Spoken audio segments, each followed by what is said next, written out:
আগামীকাল ইংরেজি নববর্ষ শুরু হবে ও সারা পৃথিবীর অধিকাংশ দেশে এটি নববর্ষ, আমাদের নয়। দ্বিতীয়ত, আমরা এবছর পারি নাই, পরিবেশ উপদেষ্টা মহোদয় আমাকে বলছিলেন, কিন্তু আমরা এবছর পারি নাই, আগামী বছর ইনশাল্লাহ করব।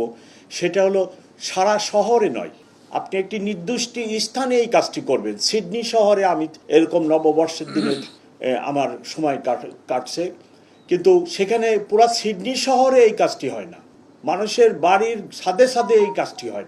ওটি একটা নির্দিষ্ট স্থানে হয়, সেখানে সবাই যায় এই কাজটি করে।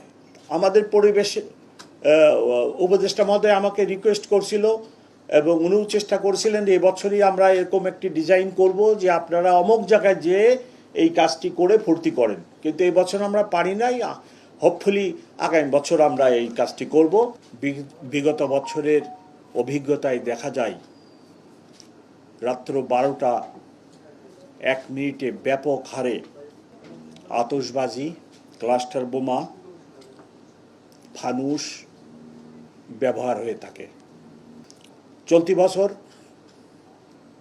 আজকে শেষ দিন, আজকে রাত্রে একই ধরনের ঘটনা ঘটার আশঙ্কা আছে। সেই জন্য আজকে আমরা এই ব্রিফিংয়ের আয়োজন করেছি।